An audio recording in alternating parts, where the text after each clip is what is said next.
လားပုံမြင်လေးတစ်ပုတ်ကျွန်တော်ထွင်ထားတယ်တခါတော့ကရွာတရားမှာအိမ်တအိမ်ရှိအဲ့ဒီအိမ်မှာကြွက်တွေတောင်းချမ်းကြွက်တွေအဲ့ဒီကြွက်တွေတောင်းချမ်းတာကိုဘယ်လိုနေနေကောင်းမလဲလို့မိသားစုတွေအားလုံးကတိုင်ပင်ရင်းနဲ့နောက်ဆုံးအဖြေတစ်ခုရတယ်ဒီကြွက်တွေကိုနှိမ်နေမို့မြို့ကိုတက်ပြီးဖေခမကြွက်ထောင်ကြောင့်ဝဲဖေရမြို့တက်ပြီးနွားလေးနဲ့ကြွက်ထောင်ကြောင့်၅ခုလောက်ဝဲပြန်လာကြွက်တွေသွားတဲ့နေရာမှာထောင်အဲ့ဒီအချိန်မှာမြို့ကပြန်လာတဲ့နွားကြီးကသူ့တငယ်ချင်းကြွက်တွေအတွက်စိုးရိမ်သွားနွားကိုလည်းလွတ်လိုက်တော့နွားကကြွက်တွေရှိတဲ့ရှိသွားပြီးသတင်းပို့ဟိတ်ကောင်မောင်ကြွက်တငယ်ချင်းလာအောင်အနန္တမင်းတော့အိမ်ရှင်တွေကမင်းတို့ကိုတတ်မလို့ဘာလို့ဝယ်ခဲ့ပြီကြွက်ထောင်ရောက်ဝယ်ခဲ့ပြီမင်းတို့သွားသတိလာသတိစားသတိနေသတိထိုင်သတိတငယ်ချင်းချစ်လို့ပြောလာချစ်သူတင်ပါလေကွာကိုနွားကြီးကငါထင်တော့ထင်သားကွာတအိမ်လုံးအလှုပ်ရှုပ်နေတာမင်းလည်းသတိထောင်ကိုနွားကြီးတော့ကြွက်ထောင်ကြောင့်မင်းမိနေအောင်နွားကြီးကဟေးကြွက်ထောင်ကြောင့်နွားထောင်ကြောင့်မှမဟုတ်တာငါနဲ့ဘာမှမဆိုင်ဘူးအသားနေမှာပေါ့မဟုတ်ဘူးကိုနွားကြီးခင်ဗျားနဲ့လည်းဆိုင်ရင်ဆိုင်ရင်မင်းကွာနွားဆိုတာမိဖို့ကြောင့်လည်းမရောက်ဘူးငါလည်းမဆိုင်ဘူးအသားနေမဲကဒါနဲ့နေလေညနေခတ်ဆောင်ဆောင်ရောက်တော့တွေ့မှမွေးထားတဲ့ဝက်ကြီးကဒီသတင်းချပြီးကြွက်ကလေးကိုလာတယ်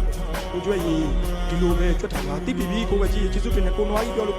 ကျွန်တော်သတိထားမယ်အေးမင်းသတိလဲထားတော့သူတို့ကဘယ်လိုမိဖို့ကြောင့်ရဲ့တကားပေါက်ဘယ်နာမှထောင်းတာဟောမိဖို့ရဲ့ဘေးနာကြောင်းအောက်မှာဘယ်လိုတော့မြင်မြင်လားကျေးဇူးအထူးတင်တယ်ကိုဝက်ကြီးခမည်းလဲသတိတော်ထားအောင်နော်ကြွက်ထောင်ကြောက်ကိုခမည်းတို့ဝက်တွေမိနေအောင်မယ်ဟာဝက်ထောင်ကြောက်မဟုတ်ဘူးကြွက်ထောင်ကြောက်လေတို့ဝက်တင်နဲ့ဘာဆိုင်လို့ခမည်းအသာနေလို့မပြောနဲ့ခမည်းဒီမိသားစုကိစ္စခမည်းတို့လည်းဆိုင်ခမည်းသတိထားအောင်ကြောက်ကိုသတိပေးတာကျေးဇူးတင်တဲ့ကိုဝက်ကြီးခမည်းလည်းသတိထား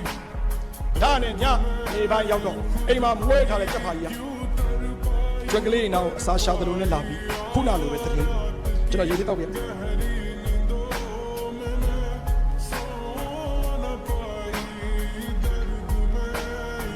ဟေး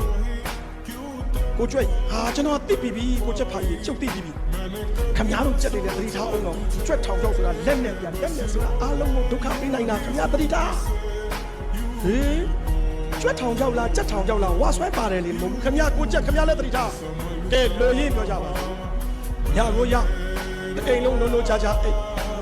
ဒီအချိန်မှာညတစ်ချက်လောက်ရောက်ချာတန်ကြအင်းရှင်ဘွားကြီးကအင်းရှင်ဘိုးကြီးကိုကြောင်နဲ့တွေ့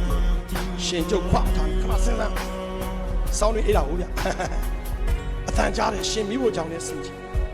ရွာဆိုတော့လျှက်စင်မိရလည်းမရှိဘူးဓာတ်မီလေးနဲ့သူဘယ်စင်းသွားတော့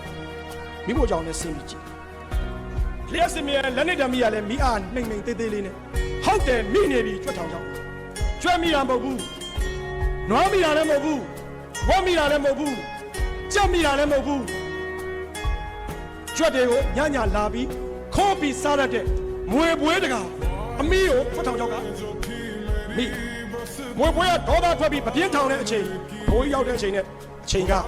မွေပွေးကဒေါသထွက်နဲ့အဖိုးကြီးချိန်မိုးပေါက်တာဘိုးကြီးကအော်တာပေါ့လာကြပါဦးငါ့ကိုပိုတီလို့အိမ်လုံးစင်ပြီးမွေတက်လိုက်တာပြောတော့ကြွက်ထောင်ကြောင်တေတော့မွေသေးပြီကဲအစိတ်ပြေဆိုတော့ရွာနဲ့မြို့ကဝေးတော့အစိတ်ပြေကြီးကခြေပမိုးကိုပောက်ထားတယ်မွေစိတ်ပြေဖို့အတွက်အိမ်မှာရှိတဲ့ကြက်ဖာကြီးကိုတတ်ကြက်မွေးနဲ့မီးမြိုက်ဆိုမီးမြိုက်တာအသားနေဆိုကြက်ဖာကြီးအရင်သေးတယ်ကဲအသားနေအဲ့ဒီလိုနီးနဲ့မွေစိတ်ပြေတာဘယ်ထိရောက်မှာလဲဒါကြောင့်မနဲ့လဲမိုးလင်းရောသူများကိုဒုက္ခပေးဖို့ချောင်းနေတဲ့အိမ်ကအကြီးဆုံးအဖိုးကြီးသေးရောဗျာ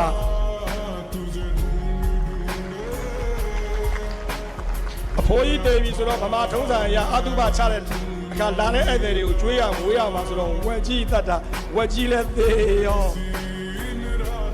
9ရက်လောက်နေတော့ရက်လေတာပေါ့ဗမာထုံးစံရက်လေမှာကျွေးဖို့ဘသူတတ်တော့ဟဲပိဿကတိနွားတတ်တာနွားလည်းသေးရောဟောကြွက်တွေပြောနေကြပြီအသားနေနဲ့အသေးနာကုန်ကြပြီတွေ့တယ်မို့လား